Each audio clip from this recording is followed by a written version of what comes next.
குற்றவியலாளர்களை விட கேவலமாக குடிவரவாளர்கள் நடத்தப்படுவதும் இதற்கு ஆதரவாக அவர்கள் அவ்வாறு நடத்தப்படக்கூடாது என்றால் இப்பொழுது குறிப்பாக ஒரு தாயை கைது செய்து கொண்டு செல்கின்ற பொழுது பிள்ளைகள் அனாதரவாக விடப்படுகின்றார்கள்.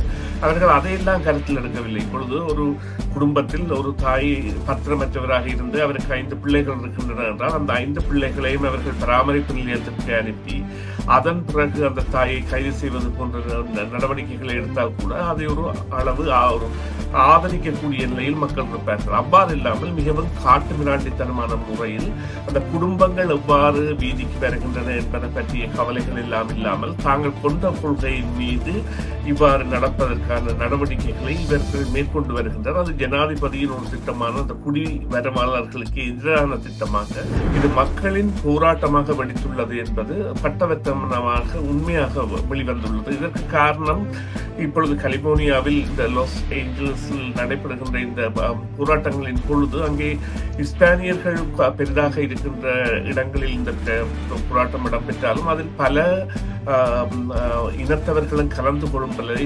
காணக்கூடியதாக இருக்கிறது.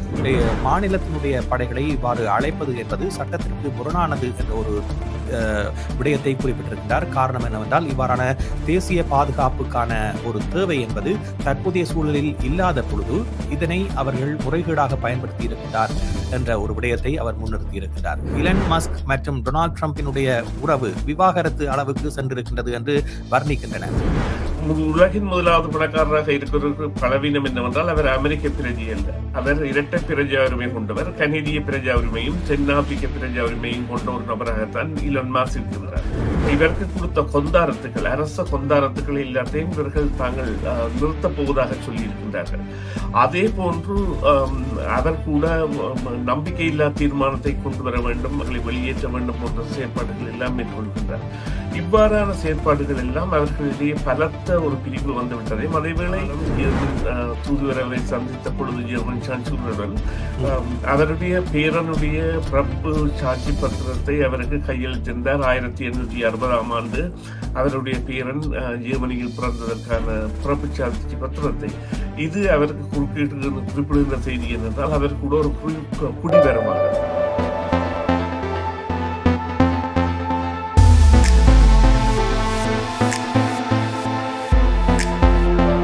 வணக்கம் நேயர்களே, உங்கள் அனைவரையும் செய்தியின் பின்னணி நிகழ்ச்சியில் சந்திப்பதில் மிக மகிழ்ச்சி அடைகின்றோம். சமகால முக்கிய நிலவரம் தொடர்பாக பேசுகின்ற நிகழ்ச்சியில் இன்று நாங்கள் அமெரிக்காவில் ஏற்பட்டிருக்கின்ற அசாதாரண சூழ்நிலை தொடர்பாக பேச இருக்கின்றோம். நேற்றைய தினம் 2000க்கும் மேற்பட்ட தேசிய பாதுகாப்பு படையினர் அழைக்கப்பட்டு போராட்டக்காரர்களை ஒடுக்குவதற்கான முயற்சியில் அமெரிக்க நிர்வாகம் ஈடுபட்டிருப்பது செய்திகளில் வெளிவந்திருக்கின்றது. குறிப்பாக ஜனாதிபதி டொனால்ட் ட்ரம்ப் அவர்கள் எந்த எல்லைக்கும் தான் செல்வேன் என்ற ஒரு விடயத்தை இப்பொழுது உலகுக்கு காட்டியிருக்கின்றார். அதே நேரத்தில் முன்னர் காவல்துறை அதிகாரியின் மூலமாக தாக்கப்பட்ட ஜார்ஜ் ஆஸ்டின் அவர்களுடைய இறப்பு சம்பவித்த பொழுது பல பகுதிகளில் இருந்தும் தேசிய பாதுகாப்புக்காக மாநிலத்தின் படைகளை இவ்வாறு மத்திய அரசாங்கத்திற்கு அழைக்கின்ற முயற்சி வாஷிங்டனில் நடைபெற்றிருந்தது. அப்போதும் பலர் இதற்கு சம்மதம் தெரிவிக்காத பொழுதிலும் கூடுதலானவர்கள் ஆதரவை வெளியிட்டிருந்தார்கள். ஆனால் இப்பொழுது ஆளுநர் தெரிவித்திருக்கின்ற நியூசம் அவர்களுடைய கருத்தை பார்க்கின்ற பொழுது மாநிலத்தினுடைய படைகளை இவ்வாறு அழைப்பது என்பது சட்டத்திற்கு முரணானது என்ற ஒரு விடயத்தை குறிப்பிட்டிருக்கின்றார். காரணம் என்னவென்றால் இவ்வாறான தேசிய பாதுகாப்புக்கான ஒரு தேவை என்பது தற்போதைய சூழலில் இல்லாத பொழுது இதனை அவர்கள் முறைகேடாக பயன்படுத்தி இருக்கின்றார் என்ற ஒரு விடயத்தை அவர் முன்னிறுத்தி இருக்கின்றார். அதே நேரத்தில் இதற்கு தான் இவ்வாறான அனுமதியை வழங்குவதில் பின்னிற்பதாக தெரிவித்திருக்கின்றார். இதேபோன்று பல்வேறு எதிர்ப்பு குரல்கள் எழுந்திருக்கின்றது. குறிப்பாக குடிவரவாளர்களை அவர்களுடைய போராட்டத்தை ஜனநாயக ரீதியில் ஒடுக்குவதற்கு அவர் முற்படுவதாக தெரிவிக்கப்படுகின்றது. அதற்கு இராணுவத்தை அவர்கள் பயன்படுத்துகின்றார்கள். குறிப்பாக இது ஜனநாயக விரோத செயலாக பார்க்கப்படுகின்ற ஒன்றாக பலரும் தெரிவிக்கின்றார்கள். பல்வேறு ஊடகங்களும் இதனை முக்கிய செய்தியாக வெளியிட்டிருக்கின்றன. இதனை அமெரிக்க ஜனாதிபதி டொனால்ட் ட்ரம்பினுடைய அதிகாரத்தை மீறிய செயல் என்று பலரும் வர்ணித்திருப்பதையும் பார்க்கக்கூடியதாக இருக்கின்றது. இவ்வாறான சூழலில் இது அமெரிக்காவில் எவ்வாறான நிலைமையை தோற்றுவிக்கப் போகின்றது என்ற கேள்வி எழுந்திருக்கின்றது. ஏனென்றால் கடந்த வெள்ளிக்கிழமையில் இருந்து இவ்வாறான போராட்டங்கள் நடைபெறுகின்றன. இது பல இடங்களுக்கும் இந்த போராட்டங்கள் விரிந்து செல்லக்கூடிய வாய்ப்பை ஏற்படுத்தி இருப்பதாகவும் கூறப்படுகிறது. இது குறித்து நாங்கள் காலை வேளையில் பேச இருக்கின்றோம். இப்பொழுது எங்களோடு அரசியல் ஆய்வாளர் சுரேஷ் தர்மா இணைந்திருக்கின்றார். அவரை சந்திக்கின்றோம். வணக்கம் சுரேஷ். வணக்கம் ராம், வணக்கம் நேர்களே. ஆமாம். இவ்வாறு அமெரிக்காவில் பல மாநிலங்கள் இருக்கின்றன. இந்த மாநிலங்களில் இருக்கின்ற படைகளை இவ்வாறு ஒரு தேசிய பாதுகாப்புக்கு பயன்படுத்துவது என்பது ஒரு தேவை ஏற்படுகின்ற பொழுது அது சாத்தியமான ஒன்றாக இருக்கும். இவ்வாறான ஜனநாயக போராட்டக்காரர்களை ஒடுக்குவதற்கு இவ்வாறான படைகளை பயன்படுத்துவது என்பது சட்டத்தில் இடம் அளிக்கக்கூடிய ஒன்றாக இருக்கின்றதா, அல்லது இவர் இந்த விடயத்தை முறைகேடாக பயன்படுத்துகிறாரா? தாங்கள் எடுத்த நோக்கில் வெற்றி பெறுவதற்காக, அங்கே இடம்பெற்ற போராட்டங்களை தணிப்பதற்காக மேலதிக படைகளை தேசிய படைகளிலிருந்து அனுப்புகின்ற செயற்பாடு என்பது நிச்சயமாக மக்கள் முரண்பாட்டு செயற்பாடு என்பதில் எந்தவித ஐயமும் இல்லை. செனட்டர் அவர்கள் கூட இந்த விவகாரத்தில் சற்றே முரண்பட்ட நிலைதான் இங்கே காணப்படுகின்றது. இருந்த பொழுதிலும் இது மக்களின் போராட்டமாக வெடித்துள்ளது என்பது பட்டவர்த்தனமாக உண்மையாக வெளிவந்துள்ளது. இதற்கு காரணம், இப்பொழுது கலிபோர்னியாவில் இந்த லாஸ் ஏஞ்சல்ஸில் நடைபெறுகின்ற இந்த போராட்டங்களின் பொழுது அங்கே இஸ்பானியர்கள் பெரிதாக இருக்கின்ற இடங்களில் இந்த போராட்டம் இடம்பெற்றாலும் அதில் பல இனத்தவர்களும் கலந்து கொள்ளும்பதை காணக்கூடியதாக இருக்கின்றது. குறிப்பாக இந்த பத்திரங்கள் அற்ற குடிவரவாளர்களை கைது செய்து அடைப்பது என்பதும், அவர்கள் எங்கே வைத்திருக்கின்றார்கள் என்று தெரியாது என்பதும் பல மனிதாபிமான பிரச்சனைகளை ஏற்படுத்தி இருக்கின்றது. குறிப்பாக ஒரு கணவன் எங்கே இருக்கிறார் என்றது மனைவிக்கு தெரியாது. கணவன் நாடு கடத்தப்பட்ட பிறகும் அவருடன் அங்கே தொடர்பு கொள்ள முடியாதபடி அவர் அந்த நாட்டில் சிறை வைக்கப்படுவதான நிலைமையும், மற்றும் குற்றவியலாளர்களை விட கேவலமாக குடிவரவாளர்கள் நடத்தப்படுவதும், இதற்கு ஆதரவாக அவர்கள் அவ்வாறு நடத்தப்படக்கூடாது என்று. என்றால் இப்பொழுது குறிப்பாக கூறுங்கள், ஒரு தாயை கைது செய்து கொண்டு செல்கின்ற பொழுது பிள்ளைகள் அனாதரவாக விடப்படுகின்றார்கள். அவர்கள் அதையெல்லாம் கருத்தில் எடுக்கவில்லை. இப்பொழுது ஒரு குடும்பத்தில் ஒரு தாய் பத்திரமற்றவராக இருந்து அவருக்கு 5 பிள்ளைகள் இருக்கின்றன என்றால் அந்த 5 பிள்ளைகளையும் அவர்கள் பராமரிப்பு நிலையத்திற்கு அனுப்பி அதன் பிறகு அந்த தாயை கைது செய்வது போன்ற நடவடிக்கைகளை எடுத்தால் கூட அதை ஒரு அளவு ஒரு ஆதரிக்கக்கூடிய நிலையில் மக்கள் இருப்பார்கள். அவ்வாறு இல்லாமல் மிகவும் காட்டு மிராண்டித்தனமான முறையில் அந்த குடும்பங்கள் எவ்வாறு வீதிக்கு வருகின்றன என்பதை பற்றிய கவலைகள் எல்லாம் இல்லாமல் தாங்கள் கொண்ட கொள்கையின் மீது இவ்வாறு நடப்பதற்கான நடவடிக்கைகளை இவர்கள் மேற்கொண்டு வருகின்றனர். அது ஜனாதிபதியின் ஒரு திட்டமான அந்த குடி வரவாளர்களுக்கு எதிரான திட்டமாக இப்பொழுது நீங்கள் பார்த்திருப்பீர்கள். அண்மையில் பல நாடுகளுக்கு அமெரிக்காவுக்கு வருவதற்கு தடை விதிக்கப்பட்டுள்ளது, சோமாலியா உள்ளிட. 12 நாடுகளுக்கு தடை இன்றிலிருந்து அமலுக்கு வருகிறது. ஆமா, 12 மற்றும் 8 நாடுகளுக்கு கட்டுப்பாடு இருக்கப்பட்டுள்ளது. அப்ப 20 நாடுகள் தான் நினைக்கின்றேன்.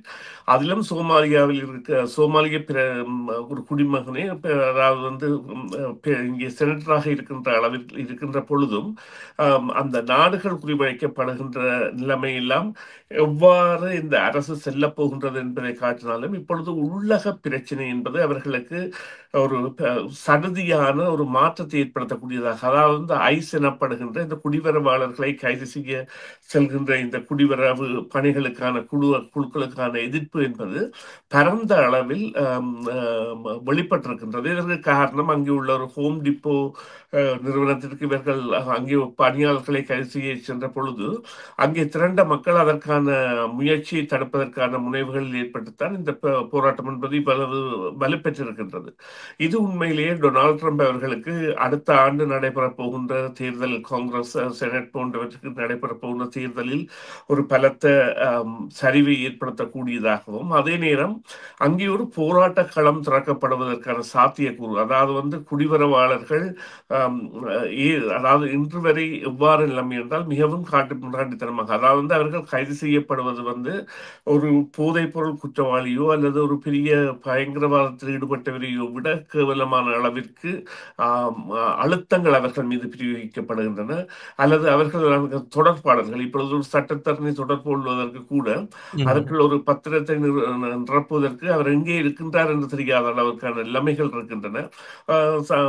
அது அவர்கள் பத்திரங்கள் வைத்திருக்கிறவர்களை கூட இப்பொழுது கைது செய்கின்றார்கள் என்றால் அவர்கள் புகைப்படங்கள் எடுப்பதையோ அல்லது ஒளிநாடாக்கள் எடுப்பதையோ செய்கின்ற பொழுது இது மிகவும் ஒரு பாரதூரமான மனிதநேயமற்ற செயற்பாடு. நிச்சயமாக அமெரிக்காவிற்கு ஒரு தலையடியை கொடுக்க போகின்ற செயற்பாடு.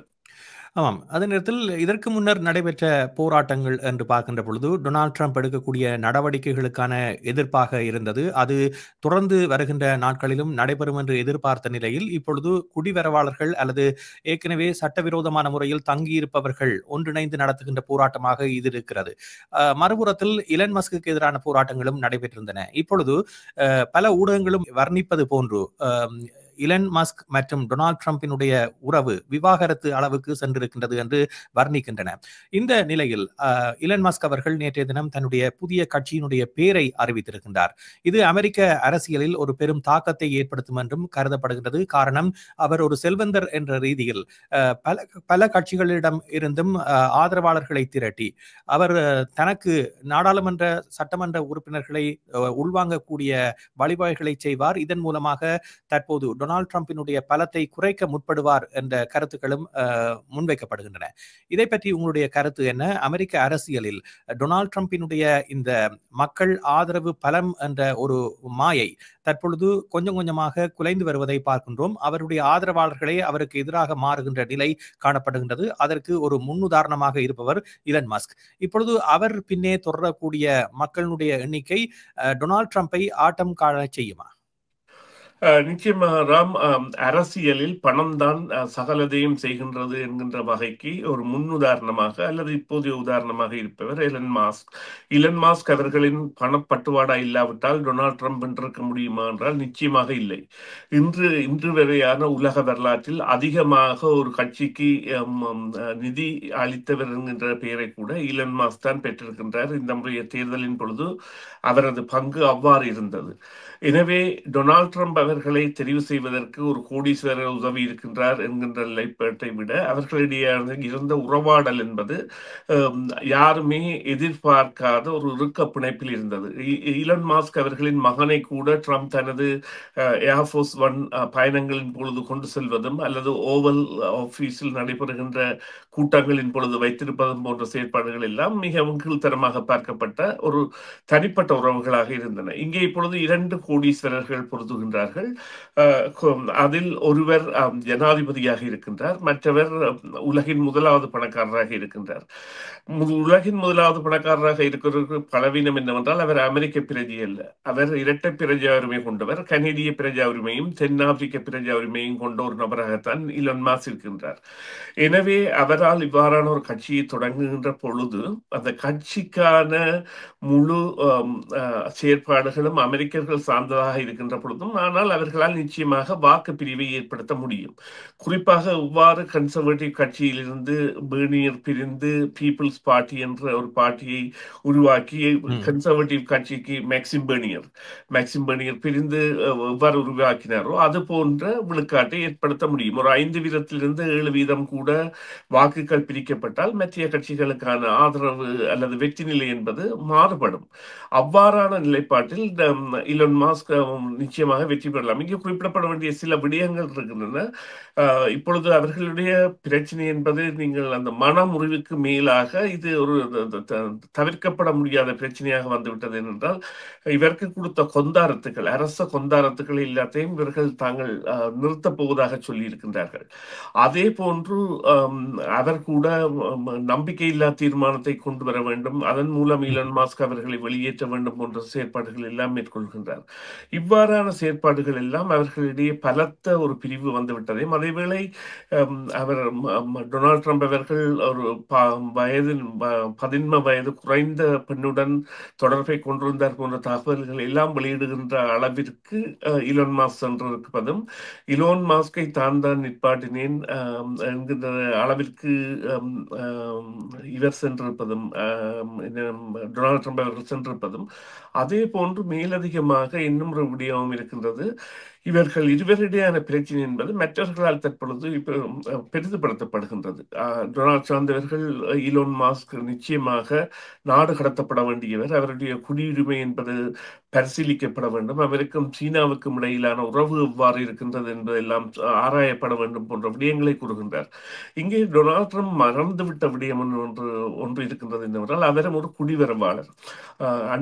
கடந்த வாரம் ஜெர்மன் தூதுவர் அவரை சந்தித்த பொழுது ஜெர்மன் சான்சலர் சில்ட்ரன் அவருடைய பேரனுடைய பிறப்பு சாட்சி பத்திரத்தை அவருக்கு கையளித்திருந்தார். 1860ஆம் ஆண்டு அவருடைய பேரன் ஜெர்மனியில் பிறந்ததற்கான பிறப்பு சாட்சி பத்திரத்தை.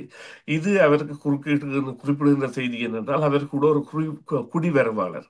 அதனை அவர் இலகுவாக கடந்து செல்கின்ற பாணியைத்தான் நாங்கள் காணக்கூடியதாக இருக்கின்றது. ஆனால் இவர்களுடைய உறவு நிச்சயமாக பொருளாதார சந்தையிலும் மாற்றத்தை கொண்டு வரும். சில வேளைகளில் இலான் மஸ்க் கைது செய்யப்படுகின்ற நிலைக்கு கூட டொனால்ட் ட்ரம்ப் செல்லலாம் என்றால் அவருக்கு அவ்வளவு அதிகாரம் இப்பொழுது இருக்கின்றது. சரி, இப்பொழுது தராசில் வைத்து பார்க்கின்ற பொழுது டொனால்ட் ட்ரம்பினுடைய இந்த நடவடிக்கைகள் என்பது மக்கள் மத்தியில் ஒரு விரக்தியை ஏற்படுத்துகின்ற நிலையில் இப்பொழுது இந்த ஆதரவு நிலை என்பது சமதளத்தில் இருந்து யார் யாருக்கு பகிர்ந்தளிக்கப்படும் என்று நீங்கள் நினைக்கின்றீர்கள்? கூடுதலாக பொதுமக்கள் என்று பார்க்கின்ற பொழுது அவர்கள் டொனால்ட் ட்ரம்ப் பக்கம் சார்வார்களா அல்லது இலன் மஸ்க் பக்கம் சார்வார்களா? ஈலன் மஸ்க் பக்கம் சார்வதற்கான குறியீடுகள் தான் அதிகம் இருக்கின்றன. அதற்கான காரணம் என்னவென்றால், அவர் ஒரு பொருளாதார நிபுணராகவும் மற்றும் இந்த இளையவர்களை கவர்ந்தவராகவும் அல்லது இந்த செயற்திட்டங்களை நடைமுறைப்படுத்துவதற்கு அனுகூலம் உள்ளவராகவும் இருக்கின்ற காரணத்தால் அவரால் சில நடவடிக்கைகளை மேற்கொள்ள முடியும் என்றால் இந்த டொனால்ட் ட்ரம்ப் அவர்களுக்கான எதிர்ப்பலை என்பது கூறி வருகின்றது. குறிப்பாக இப்பொழுது எல்லோரும் கேட்கின்ற கேள்வி, மெலானி ட்ரம்ப் எங்கே முதலாவது பெண்மணி, அமெரிக்காவின் முதலாவது பெண்மணி என்றால் அவரை எங்கேயுமே காண கிடைப்பதில்லை எந்த ஒரு நிகழ்விலையுமே.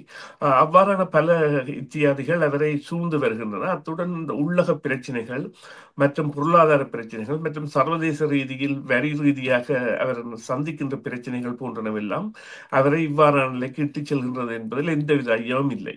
சரி, இப்பொழுது நடைபெறுகின்ற இந்த போராட்டம் என்பது குடிவரவாளர்களை மையப்படுத்தி நடைபெற்றாலும் ஏற்கனவே ஆரம்பித்த போராட்டங்கள் என்பது தொடர்ந்து இனி வருகின்ற காலங்களில் எவ்வாறு செல்லும் என்று நீங்கள் நினைக்கின்றீர்கள்? இந்த போராட்டங்கள் என்பது தற்போதைய ஆட்சியை கலைப்பதற்கு எந்த வகையில் ஆட்சி அதிகாரங்களை தீர்மானிக்கின்றவர்களுக்கு ஒரு முன்னுதாரணத்தை ஏற்படுத்தும் அல்லது அவர்களுக்கு ஒரு விழிப்புணர்வை ஏற்படுத்தும் என்று நினைக்கின்றீர்கள்?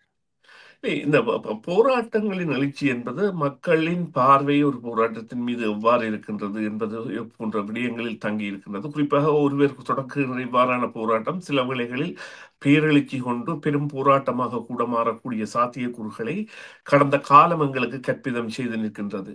ஒரு சேர்பியாவில் அப்படி ஒரு இளைஞன் சாதாரணமாக தொடங்கிய ஒரு போராட்டம் பொருளாதார நிலைமை தொடர்பாக அது அந்த நாட்டு அரசியை கவுக்கின்ற அளவிற்கு மக்களை அவர் பின்னால் திரட்டி செய்ததை நாங்கள் ஒரு கடந்த சதாப்தத்தில் கண்டிருந்தோம்.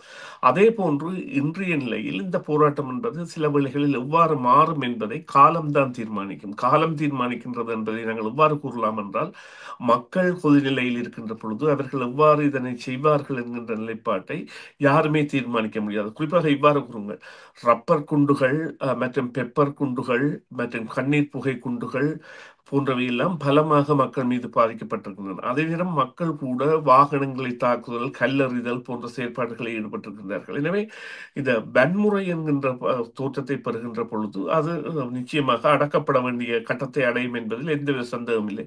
ஆனால் அது அமைதி வழி போராட்டமாக மாறி செல்லுமாக இருந்தால் நிச்சயமாக அது வேறு ஒரு முடிவை எடுக்கக்கூடியதாக இருக்கும். இப்போ அது ஒரு பெரும் புரட்சியாக கூட மாறலாம், அல்லது ஒரு போராட்ட இயக்கமாக போராட்டம் கூட தொடங்கலாம், அல்லது போராடுவதற்கு அதாவது சாதாரணமாக நாங்கள் ஒன்றை கவனிக்க வேண்டும்.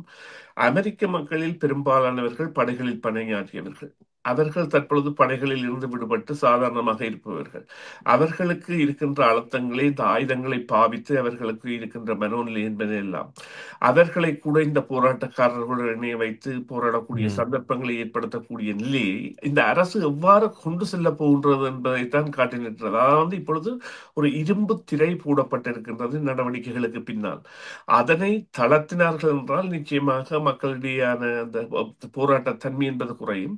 இருந்த பொழுதிலும் இன்றைய நிலையில் இது ஒரு பெரும் போராட்டமாக மாறுமா என்றால் அதற்குரிய சாத்திய கூறுகளை காலம்தான் தீர்மானிக்கும் என்பதைத்தான் கூற முடியும்.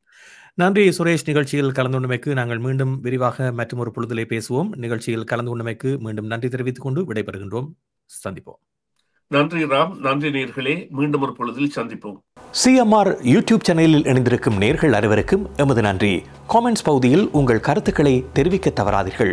முக்கிய செய்திகள், காணொளி தொகுப்புகள், நேர்காணல் என பலதரப்பட்ட அம்சங்களையும் உங்களுக்காக தருகின்றது சிஎம்ஆர் யூடியூப் சேனல். CMR என்று சர்ச் செய்து எமது யூடியூப் சேனலை சப்ஸ்கிரைப் பண்ணுங்கள். உங்கள் உற்றார் உறவினர் நண்பர்களோடும் இந்த காணொளி தொகுப்புகளை பகிர்ந்து கொள்ளுங்கள். அருகில் இருக்கின்ற முக்கிய காணொளி தொகுப்புகளையும் தவறவிடாமல் பாருங்கள்.